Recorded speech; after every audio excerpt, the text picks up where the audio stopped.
Welcome to Puro Politics, the political podcast of the San Antonio Express News. My name is Gilbert Garcia, Metro columnist, and I'm joined by City Hall reporter Joshua Fechter, business editor and columnist Greg Jefferson, reporter Brian Chasnoff.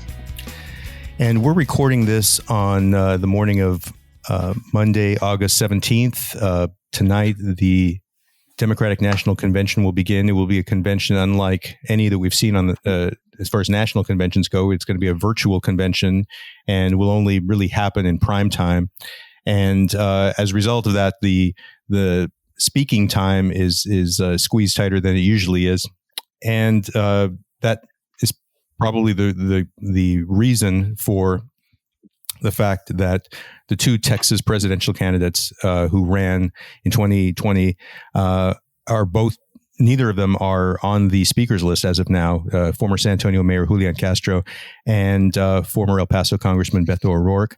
There's starting to be an uproar about this, and by the time you hear this, there could be some change in the schedule, because I think there are people who want to see some time allotted to both of them. Any thoughts on we've heard about Texas possibly being in play this year for Joe Biden.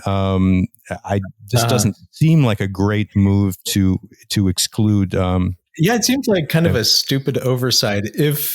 If Democrats, and they're actually putting money, behind the effort this time. So they seem to believe that, they have a chance at winning Texas.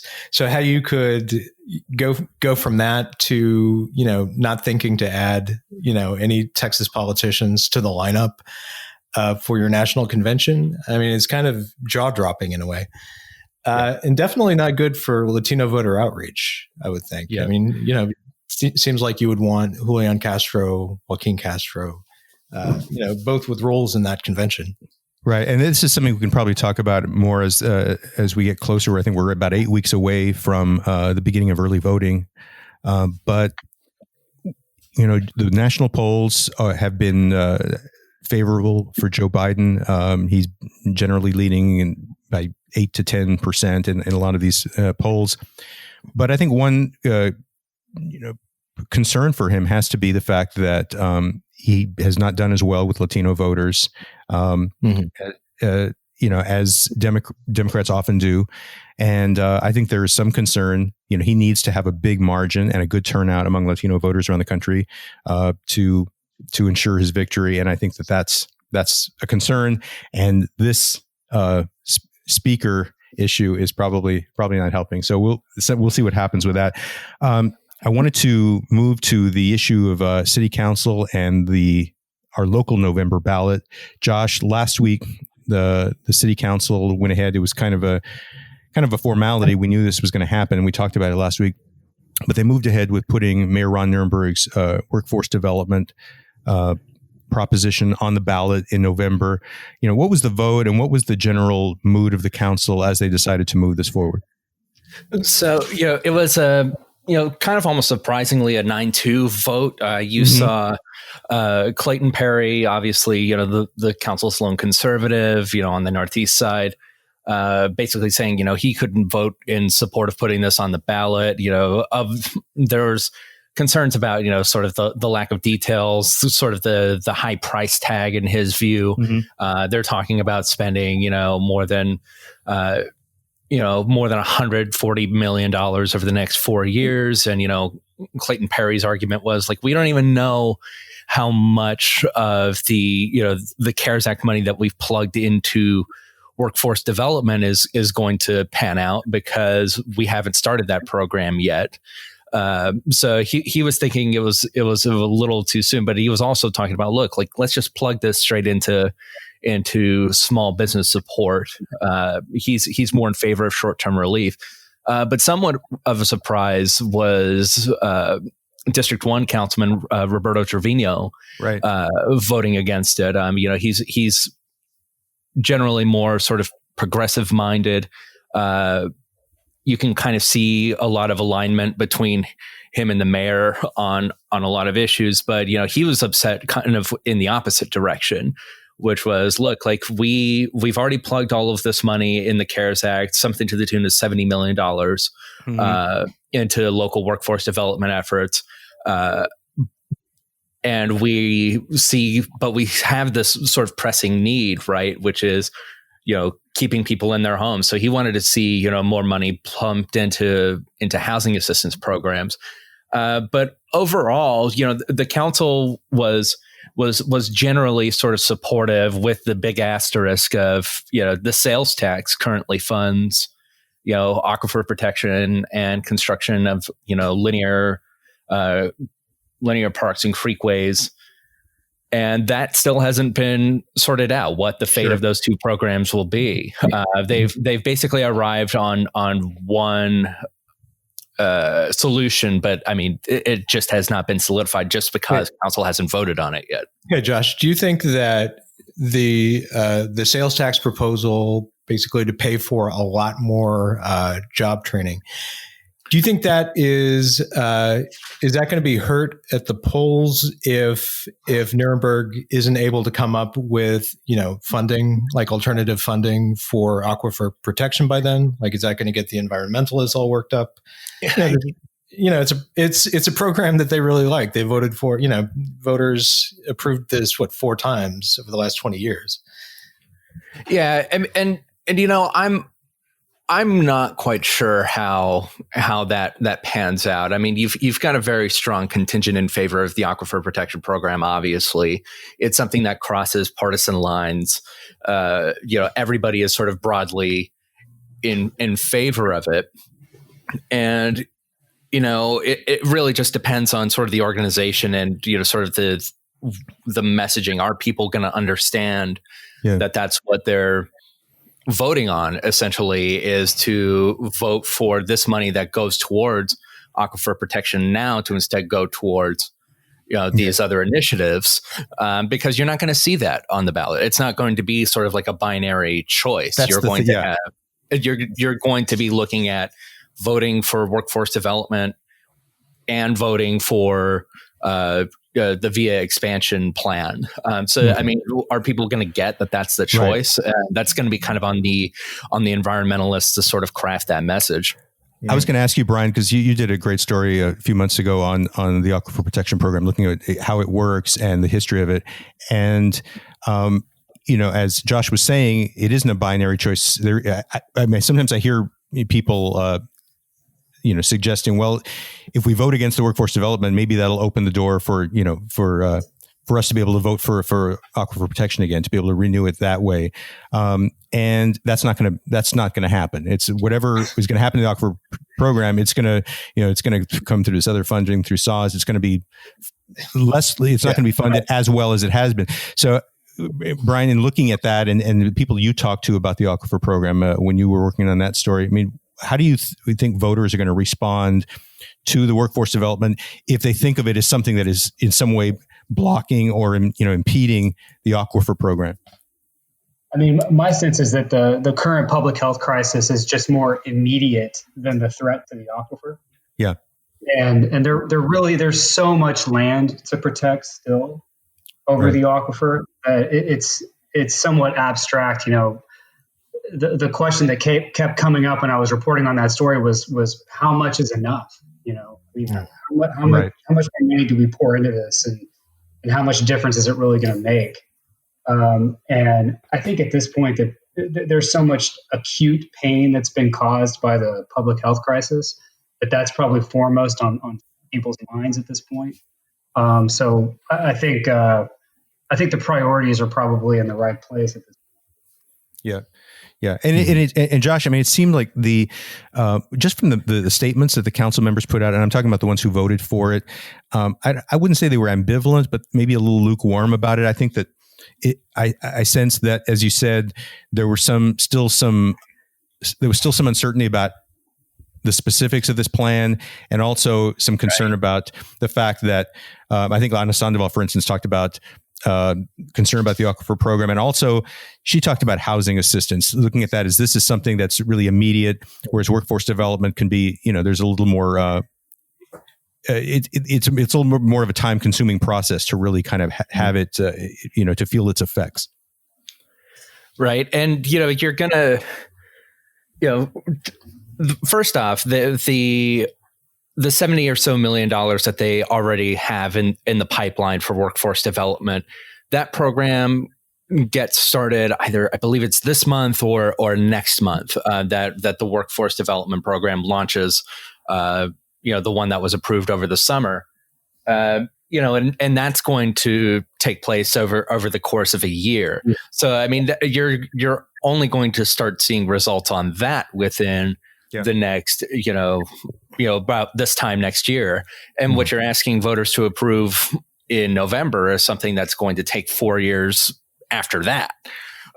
So, I mean, this is something that it's going to be very slow moving, and you're basically asking voters to be very patient about these sort of things. And they have sort of they have some targets. They want to basically train 40,000 people with this program.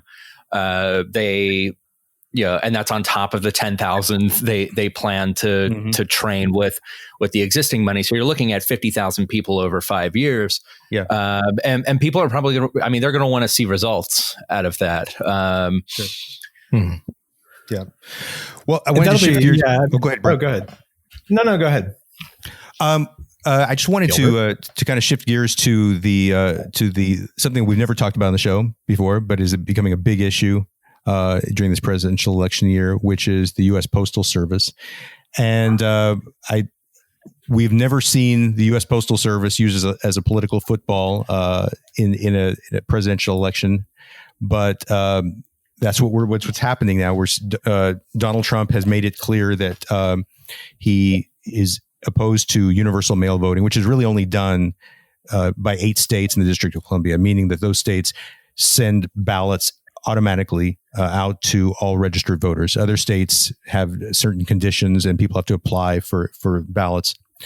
But he opposes mail-in voting, and he has resisted funding, providing more funding, which the Democrats have recommended under the HEROES Act for the Postal Service to deal with the increase in mail voting this year because of the COVID-19 pandemic.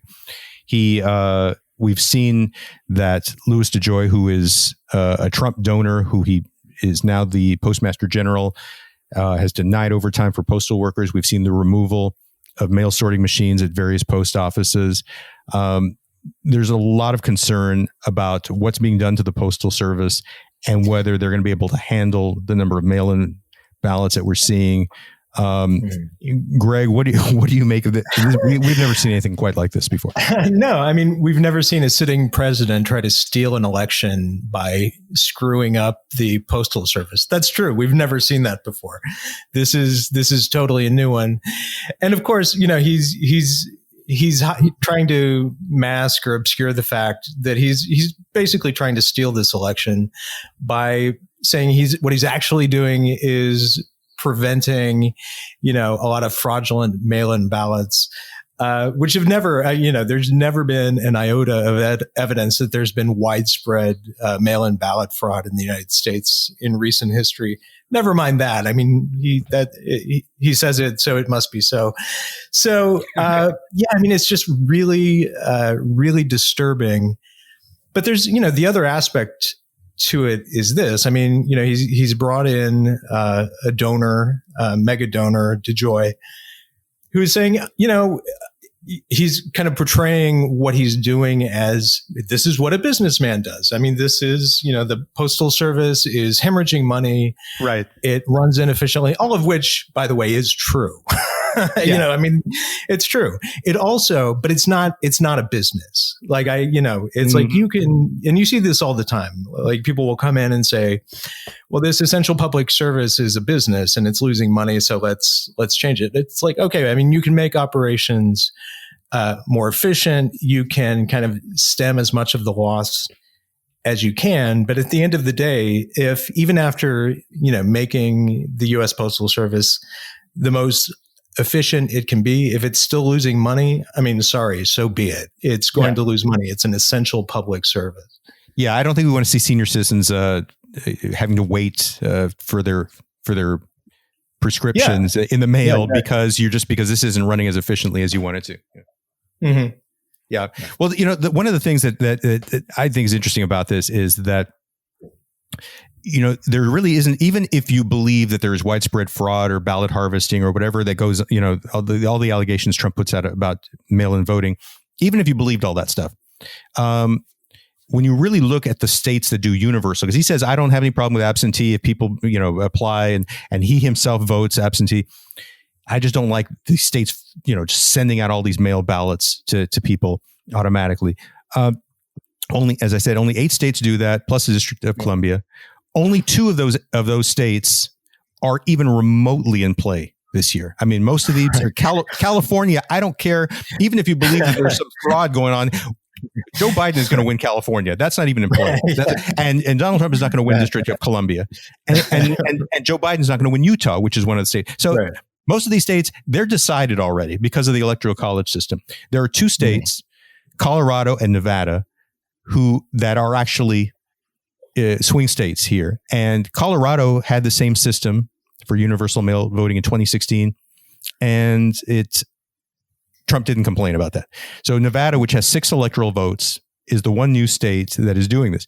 So when I look at it, I don't know that even he really believes that this system is going to swing the election. What I tend to feel is that he's setting up an excuse for himself so that if he loses, he can say, "Oh, fraud," and then maybe file lawsuits, and then we can have this like protracted legal battle, because it really, I mean, it's not like California, because when he says millions of ballots being sent out, that's really happening in California more than anywhere else, and he's not going to win California regardless. So I don't know. Any other thoughts on this? Yeah. Well, what I wonder about, and I think like what we'll probably talk about here in a second, is to what degree like this is actually stands to sort of convince people to sort of either turn out in person or not.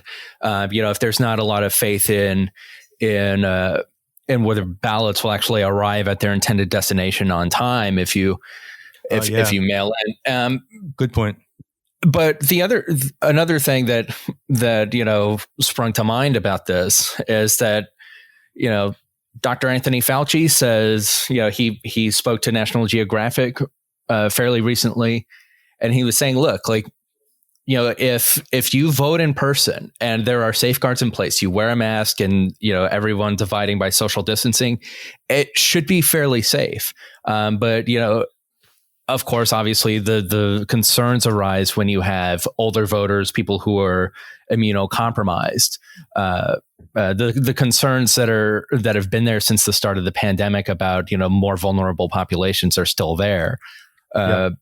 And I wonder, like, to what degree that's going to have an impact on, like, whether younger voters who perhaps share a home live with their grandparents, or parents who live with their grandparents, multi-generational households, how that's going to impact voting in those households. Yeah, and in Texas, there was a legal battle with the Texas Democratic Party trying to make it easier for people to vote by mail, so that they wouldn't have to provide excuses, or that concerns about the coronavirus could be accepted as an excuse. It could be basically seen as like fulfilling the disability requirement. That hasn't happened, and so we still have very restricted mail voting, and County Commissioner Justin Rodriguez has kind of stepped in to try to make voting a little more accessible or easier. In November, he proposed, and on Friday, the Commissioner's Court passed a resolution, which, among other things, would attempt to create 4 mega centers around the county. They've got the AT&T Center is one of them. I know they've talked about Mission Concepcion Sports Park. He wants to have at least one of those mega centers be open 24 hours, 1 day a week during early voting. He's also talked about, I think, curbside voting. They're providing a lot more money. I think up to $6 million for the elections office to hire more poll workers and provide PPEs for those workers. So I He think also that wants yeah. he also wants ballots automatically mailed out to folks older than 65 and older, right? That's right, and which I think is really important. People are going to now, if you're over 65 or over, you can apply. You would qualify for mail-in voting. But what he wants to do is we're just going to send them those applications out to all those voters 65 and over, so they can kind of start the process for them. So, do you think you could get pushback on that? I think there might be some on that. I mean, I think the fact that he's sending out applications rather than ballots. I think if they were sending ballots out, I think there would be a big uproar from the Republican Party about it, because it would basically be trying to get around. It would be perceived as trying to get around state law and sort of turn Texas into at least make it universal mail-in voting for everyone 65 and over. I think by just sending applications out where you're saying we're just going to try to make it easier for you, but you still have to apply. He might be okay on that. But I mean, that's a really good question. Any thoughts on that? Well, we'll move on. Yeah, that's good. That's good. I was waiting for somebody to pop in. Yeah, no, you explained it so well, Gilbert. We have no question. Yeah, I'll take the credit for that. But anyway, go ahead. Well, I was going to say, just kind of on the mega centers, like, and sort of the, and drive-through testing. One, you have to have people who are constantly staffed on the drive-throughs and the mega centers. Can you keep them, properly distanced from each other? And on the mega centers, and this was brought up in Scott Huddleston's story, was like, okay, so what if you don't have a car? What happens? Is it going to actually benefit people who need more assistance getting access to a polling place if they don't have a car, or they don't have somebody that can drive them, or if they have to depend on sort of bus service to do that. So I mean, even if this all kind of it gets up and running, there's still sort of kinks in the way. Yeah, that's a good point. Well, before we wrap things up, wanted to we're talking about this between last week's show and this one, and wanted to celebrate the quirkiness that is State Representative Lyle Larson.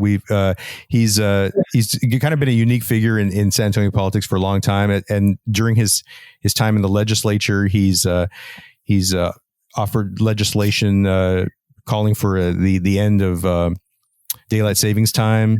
He was unique among Republicans in going after Governor Greg Abbott over his the fact that he was appointing people to boards and commissions who were big donors of his, and he suggested ethics legislation, which did not go over well at the time with the governor.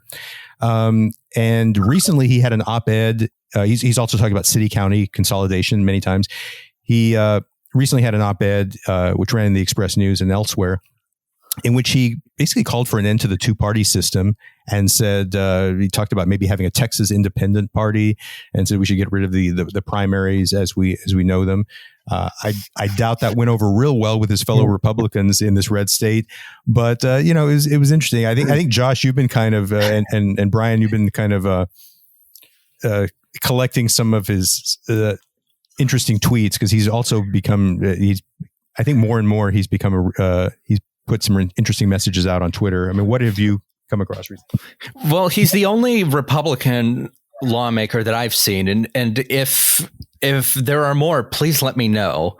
And probably the only lawmaker I've seen who throws out quotes from William Butler Yeats and Marcus Aurelius, and I mean, a couple of days, I think it was yesterday, he tweeted, this GIF that was basically sort of like an anti, partisan squabble sort of thing. It's like Republicans versus Democrats. He tweeted something about, about we will cross that bridge when we get to it this week. Cross that bridge that you have been avoiding, personal, professional, spiritual, or forgiveness from a friend or family. Like it just kind of tweets very sort of differently. And it's just something that we've noticed that and then another thing that he said was, oh, my lands, wishing away crime is like wishing away a virus. Just doesn't happen. Mayor Adler in Austin's legacy will be depolicing the streets of Austin. Politics and pandemics seem to embolden idiotic actions by a lot of politicians. Ugh. Right. And that was in response to Austin. I guess they're talking about cutting maybe about a third of their police budget, which right. Yeah, and there are a lot of life affirmations, I think, that he tends to put out there. I think, Greg, you were mentioning that this is maybe more of a recent thing. Yeah. I mean, he's always been kind of idiosyncratic about what he's, about the issues he's pursued. Apart from everything you were talking about, Gilbert, this is a guy who, I think he was maybe in his second term as a state lawmaker.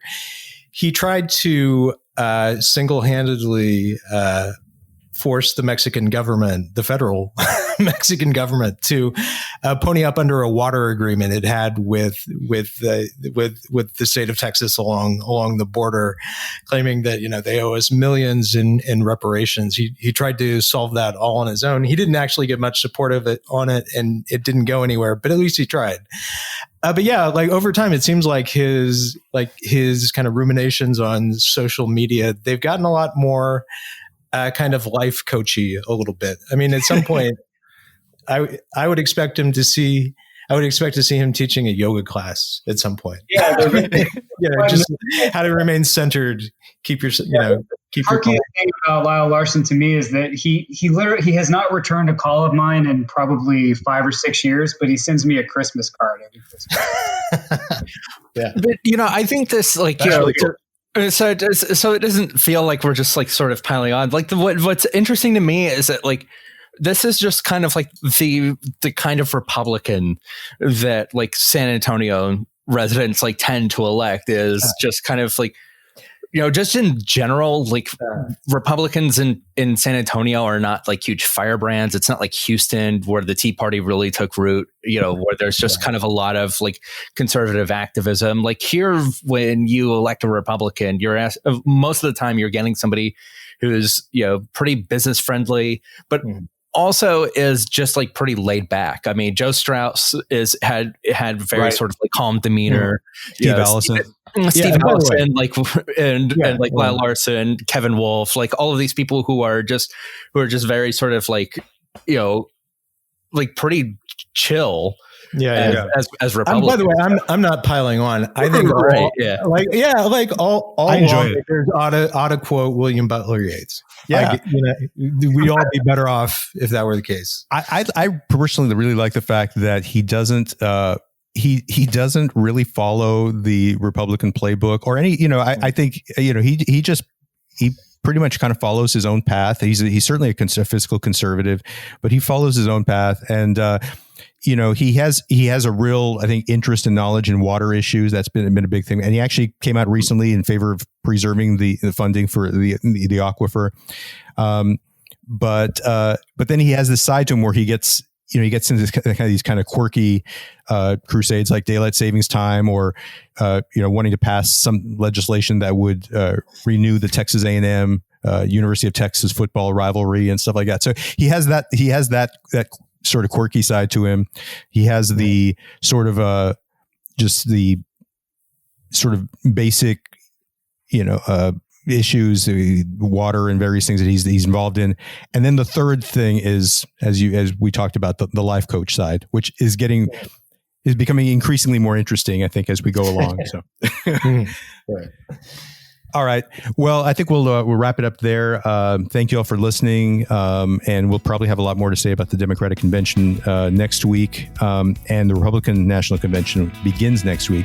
So I hope you all are doing well and take care.